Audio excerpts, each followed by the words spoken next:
Hey, good afternoon, good afternoon, good afternoon. I see you over there, my clubhouse family. I see you, Eric. I see you right here, my YouTube family. Y'all, forgive me, y'all. You hear it in the background? Why are these people cutting the grass next door in the middle of our broadcast? Do they not know it's 5 o'clock somewhere? It's 5 o'clock over here. It's 5 o'clock, and they got the blowers just blowing away, y'all. So forgive me prayerfully. They will be gone in a little while. They just blowing, Lord Jesus, take the wheel. But we are here. I tried to give it a few minutes, so pardon me if I was a couple minutes late. I was trying to give them a few minutes, hoping that they would hurry up. They still over there, but we are keeping up with Congress despite it all. Despite it all, we are keeping up with Congress. Maybe one day when we grow up, we'll have a whole studio, y'all, where it'll be soundproof and we don't have to worry about somebody cutting the grass. Cutting the grass in the background in the middle of our broadcast. So thank you for joining me, y'all. It is 5 o'clock. Ooh, no, they didn't stop. It's 5 o'clock, y'all. 5 o'clock Eastern Standard Time. I am Tamara Johnson Shealy. If you're following me right here on YouTube, please hit the like button, hit the subscribe, hit the notification, hit the share. Y'all, I think they stopped. Praise God. Ain't God good? Now going on with that blowing. Now going on. Y'all know I'm a little Southern, right? But we are here keeping up with Congress. If you're following me, again, hit the like, hit the subscribe, hit the notification button, hit the share, spread the word. I told you we will not get reparations, y'all. We will not get reparations without negotiation. So we cannot go to Congress and not be prepared. We cannot go to Congress and not be prepared for what is what it's going to take for us to get policy passed. So this is what keeping up with Congress is every Monday, Tuesday, Wednesday, Thursday, 5 o'clock p.m. right here on Clubhouse, right here on YouTube. I stay with you right here on YouTube until 5:30, and I come over to Clubhouse and we have a robust conversation. We just keep the conversation going. So I thank you for joining me over in the Clubhouse space. I see you chiming in over there. Ping some folks into the room. Let's get this party started, y'all. Praise God, they are finished blowing next door. Let's get this party started. If you haven't gone to my website, I ask that you do. I am Tamara Johnson Shealy, candidate for the United States Senate, Just know that my vote in Congress is for you no matter where you are in these United States. I'm a candidate right here in the great state of Georgia, but a vote in Congress, a vote in the United States Senate is a vote for you. So that means I would be your United States Senator as well. So again, I am Tamara Johnson Shealy.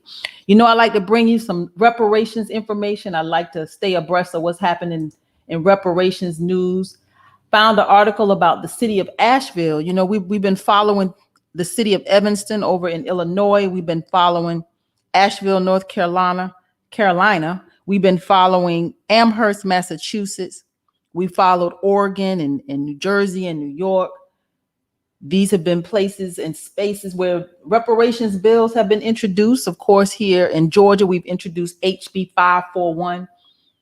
In California, they have AB 3121. They're leading the charge on this reparations conversation. So the city of Asheville has made some strides, y'all, but I find all kinds of problems with this particular piece of this initiative. This is something that was voted on with their city council. Let me make my screen larger for those of you that are watching over here in YouTube. If you're following me here in Clubhouse, I'll read the article to you. Let me just find the button to make this larger. There it is. I think I've done it. Y'all excuse if you're watching me here on YouTube, you know, these ads are crazy. So, okay, the Asheville City Council votes to appropriate $2.1 million to fund community reparations. This is Asheville, North Carolina. Goes on to say the Asheville City Council says that they held a meeting on Tuesday, June the 8th, and voted to appropriate $2.1 million from a sale of city-owned land to fund community reparations. Okay, so here's where it gets problematic for me already. Community reparations. What the heck is community reparations? Let's see how they define this and what they say here. Says the city council says a portion of the city-owned property at 172 and 174 South Charlotte Street includes land that the city purchased in the 1970s through urban renewal of East End Valley Street. The city council says earlier in the current fiscal year, the city-owned property was sold to White Labs Incorporated for about $3.7 million. They go on to say about $2.6 million of this total was reallocated for community development block grants in March in accordance with federal regulations. The council says the remaining $2.1 million from the land sale has now been appropriated to fund community reparations in advance of the Juneteenth holiday on June 19th. So this is a lot of symbolism. Community reparations in advance of the Juneteenth holiday. What is community reparations? The city council says this action was aligned with the vote from July 14, 2020, that resulted in a resolution supporting community reparations for Black Asheville. And who is Black? There's the problematic again. Who is Black? This community reparations, and then you want to say Black. What does that mean? Who is Black? They go on to say the resolution will fund the Reparations Commission to guide the initiative.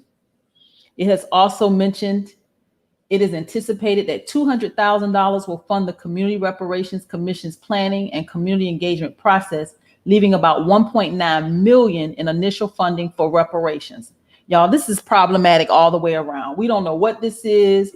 We don't know what it means, what kind of community reparations project this is. What does it mean to be Black in Asheville?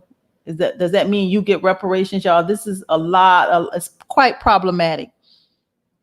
Asheville, you're going to be just like Evanston, Illinois. Evanston, Illinois, they've been blocked pretty much. They've been, they're up against a whole lot of opposition because they haven't quite defined to the extent that is legal who will get the monies that they have to distribute, quote unquote, via reparations. So reparations, y'all, let's be real clear. It's federal. Let's say it together. Let's say it together. Reparations is federal. Period. Point blank, period. You can't piecemeal this. You can't put this thing together and make it work. It doesn't work equitably for all of us. This is not reparations. So we'll take it. Doggone it. We ain't going to turn none of it down. You owe, everybody owe. The states, municipalities, the federal government, everybody owes reparations. So we'll take it. But just know that ultimately the burden falls on the federal government to give those of us who are descendants of chattel slavery in this country. That burden falls on the federal government, point blank, period. Right? Keeping up with Congress, y'all. So there's another article that I found, This pastor over in Tulsa stays in the news, and I'm glad that it is. We have embarked upon 100 years since the Tulsa massacre, race riot, whatever they want to call it, burning, looting, destroying the city of Tulsa, Black Wall Street. 100 years has passed. I hope we keep talking about it every day until reparations for those of us who are descendants, reparations for Tulsa is actually is given. We just gonna keep talking. I'm glad it's still in the news. So this article talks about Vernon African Methodist Episcopal Church was the only Black-owned structure still standing in the historic Black Wall Street district. Today, the church at 311 North Greenwood Avenue stands as a symbol of Black resiliency and fights for compensation for the victims of the massacre. This goes on to say, it's really humbling. This is the pastor. It's really humbling to pastor a church that was here before the massacre and has been part of the rebuilding of the community, says the Reverend Robert Turner, who is the senior pastor over at Vernon AME. He goes on to say, we've been called the grandmother of Greenwood as the oldest continuous landowner in the city, Black or white. We provide a place for spiritual health and racial healing while representing what remains of Black Wall Street. Goes on to say reparations is really something our people deserve for justice, reclamation, and recompense. Vernon is the change agent against the injustice of the massacre. So this church still stands Found this quite interesting in the article. While 3 survivors of the massacre, Viola Fletcher, Leslie Benningfield, and Randall Hughes Van Ellis, they recently received $10,000 each from a Tulsa nonprofit. Goes on to say, and I want to stop there because $10,000 is no money, y'all. That's nothing. These people lived 100 years, 100 years. All of them are 100 years and older. They lived. God had them here to tell the story 100 years later. $10,000 is a penny, a penny of what is owed to these people. So Turner, who is the pastor of the church, he continues his weekly marches to Tulsa City Hall, seeking reparations from a political structure he holds responsible. I think one day we need to join him. That he goes to City Hall. I actually saw this on 60 Minutes following the Tulsa story. That he goes to City Hall once a week, every week, and has been doing it for years with the same message about reparations for the city of Tulsa and Greenwood, that Greenwood district. That's the kind of fight that all of us have to have in us if we're going to get reparations. I don't care how hard it gets. I don't care what else is going on in our lives. We can't stop. We got to continue to fight. If we're ever going to see this come to fruition, we got to continue to fight. So I always like to bring you some reparations news at the top of the hour. And I bring you 10 bills. I'm going to dive into that. But before I do, again, I am Tamara Johnson Shealy, your candidate for the United States Senate, your candidate for the United States Senate. Doesn't matter where you are in these United States, a vote for me in Congress is a vote for you. It's a vote for you, no matter where you are in this country. So I am your candidate for the United States Senate. I ask that you go to the website, and if nothing else, join my email list. Take a look at the site, see where I stand on the issues. Everything is there. It's Tamara, Tamara, 4 FOR. Georgia spelled out the same as the club here on Clubhouse. You see it right here on the screen, family. Those of you that are watching me on YouTube, go to the website. Take a look at where I stand on the issues. I'm available. You can always contact me. I'm reachable. Go to the website. Nothing else, join my email list. If you can donate, I'm asking that you donate, get on a monthly donation cycle. I'm asking that you get into a monthly donation cycle. I know sometimes in this COVID season, we're all trying to pull it all together and make it all happen. But if you can, go to the website and get on a monthly donation. Make a monthly donation. I ask for $100. I'm asking for $100 a month. If you can't do that, get with a few of your friends and say that collectively we're going to give her $100 a month. Do what you can to make it happen. The maximum contribution for an individual for a United States Senate race is $2,900. But if you give between $100 and $170 a month, that will get us through this election. So please, please, please, please go to the website, get into the habit of contributing. We need a lot of money. I told you we can't run this race like we did in 2020. There's no way in the world we can run this race like we did in 2020. We raised just enough to skate by. We came in 6th place out of 21 candidates. I applaud us because damn it, we did it. We did the doggone thing with a shoestring budget, no money compared to the millions that was raised around us. We came in 6th place out of 21. The top 5 had millions and or influence.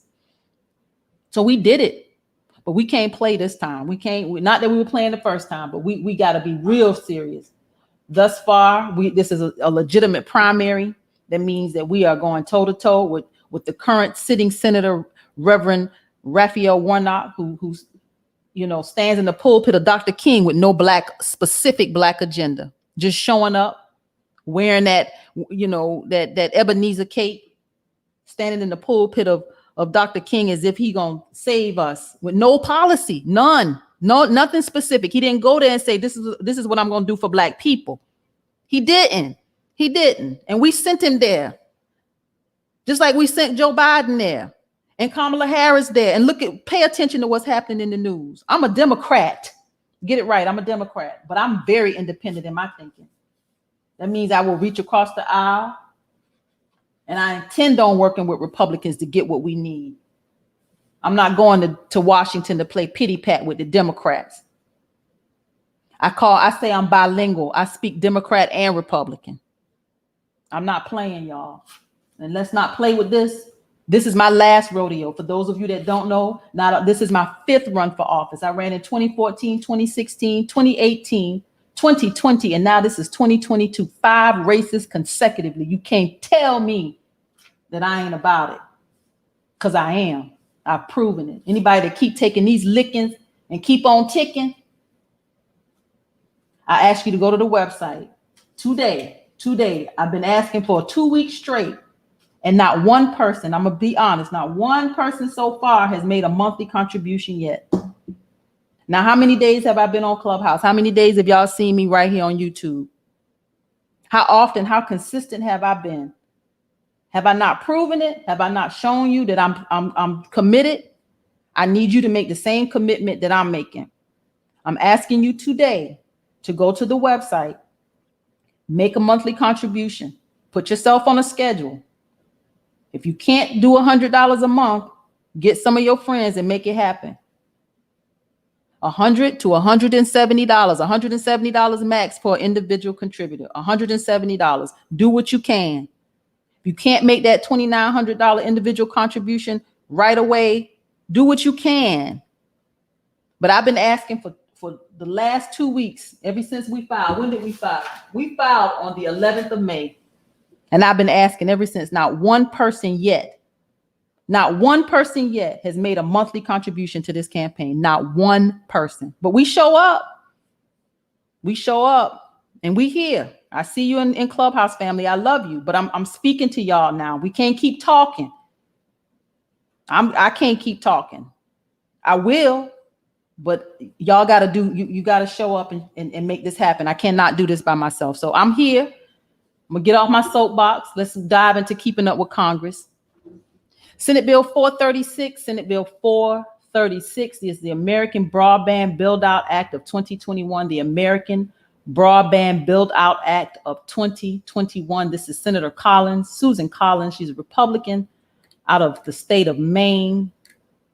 This bill is to provide federal matching funding for state-level broadband programs. Federal matching funding for state-level broadband programs. I ain't mad at her. This is, you know, if you know anything about rural Georgia, I can tell you that rural Georgia, you go down there, your phone don't halfway work. Your internet is in and out. It's pretty bad. So I'd like to see there be whatever it takes to make sure that everybody has access to the internet. So this is Senator Susan Collins, Republican out of Maine. Senate Bill 437. Senate Bill 437 is the Veterans Burn Pits Exposure Recognition Act of 2021. Burn Pit Exposure Recognition Act of 2021. This bill, I had to look up burn pit exposures. I wasn't quite sure what it was, but if you can see it right here on YouTube, family, it's where they're burning waste and burning hazardous material. Just they're burning it. These burn pits, literally, it's a pit, and they're burning whatever they need to burn in them. Waste products, burning in these pits, and these veterans have been exposed to this. So this bill, let me go back to it. This bill addresses a barrier currently preventing many veterans from getting U.S. Department of Veterans Affairs health care and benefits for illnesses and diseases related to exposure to burn pits. This bill will recognize and concede their exposures during deployed service.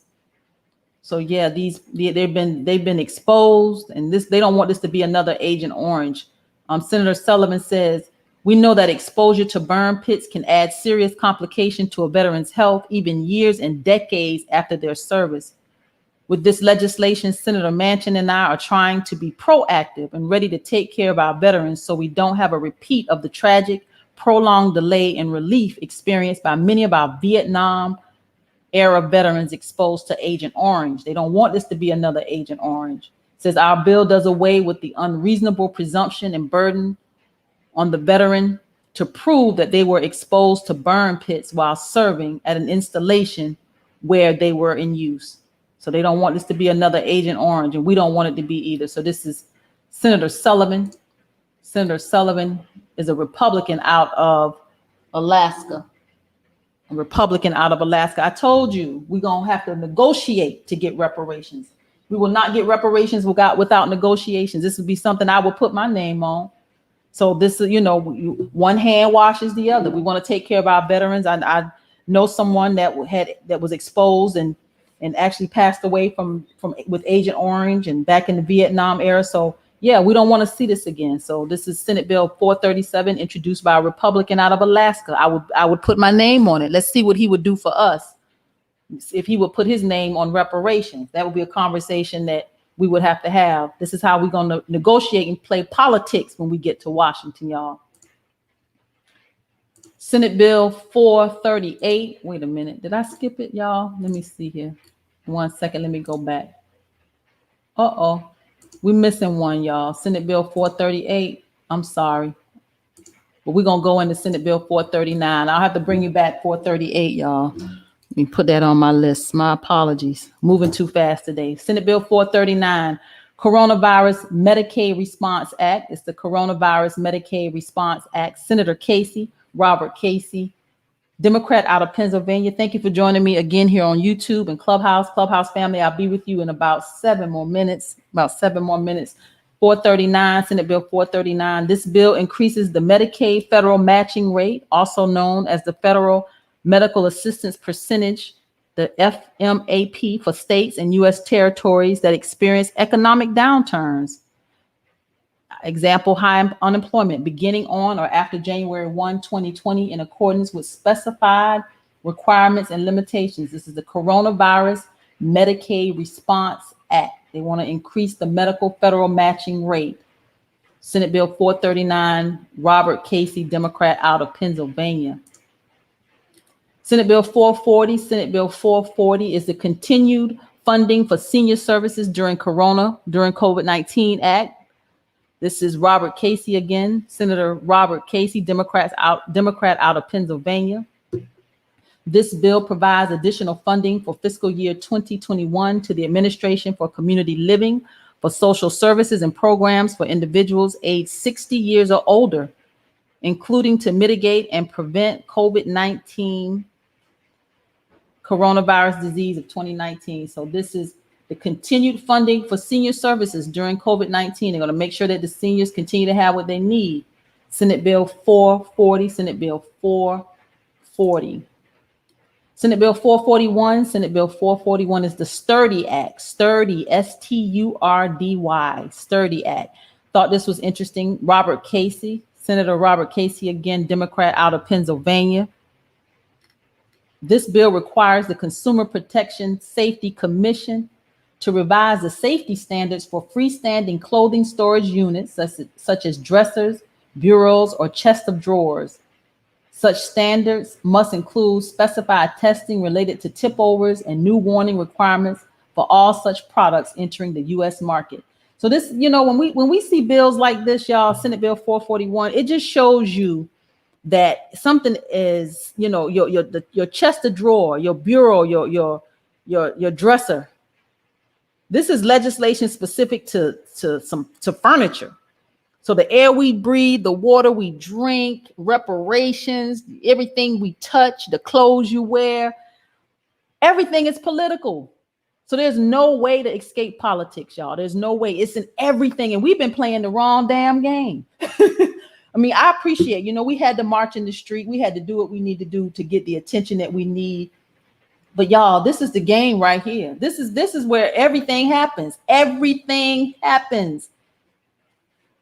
It happens under these gold domes in your prospective states. It happens in the federal government. This is where the money is spent. While we out marching in the streets, on social media, they're making bills and passing laws. I mean, this is it right here. The dresser drawer, your chest of drawers, your bureaus. Yeah. Legislation specific to them tipping over, calling it the Sturdy Act. They want to make sure that your furniture is sturdy.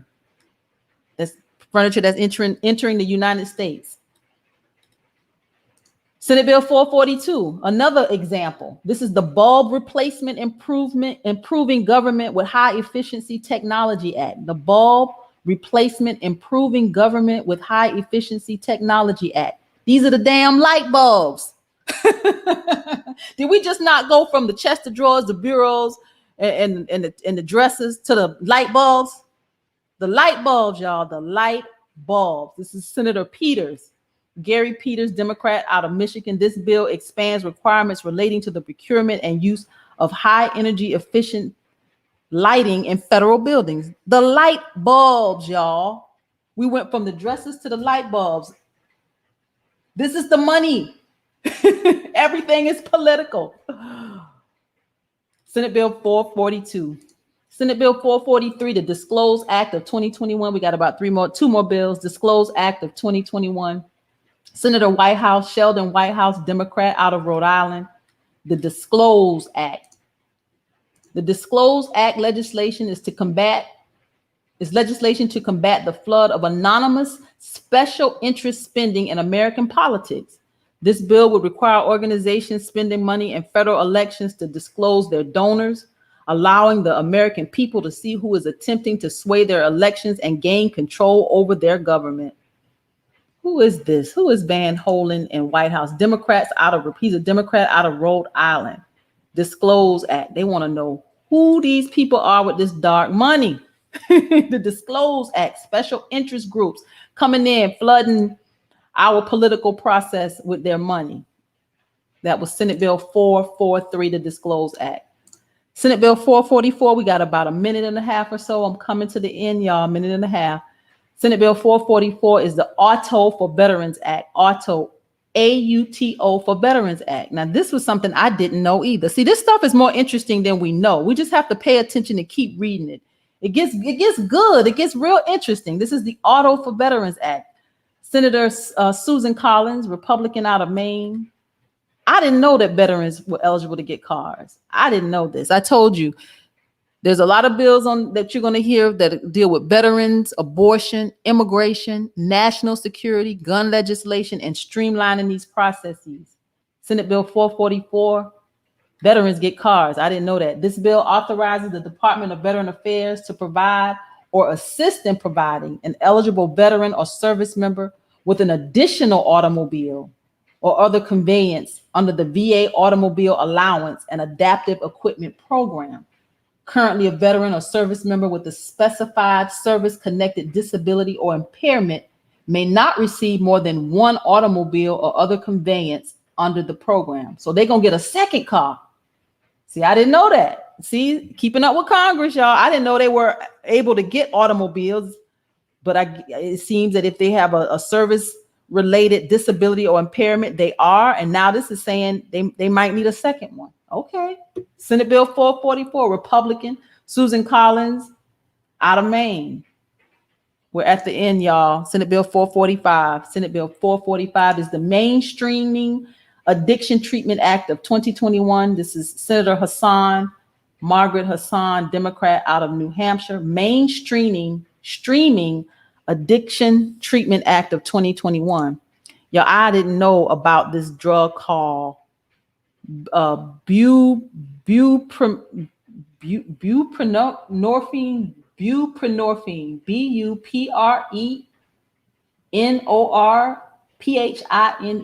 This is a bill to expand access to medication-assisted treatment for substance use disorder. So if approved, the Mainstream Addiction Treatment Act will eliminate the requirement that practitioners obtain a separate X waiver through the DEA to prescribe buprenorphine. That's just a tongue twister for me.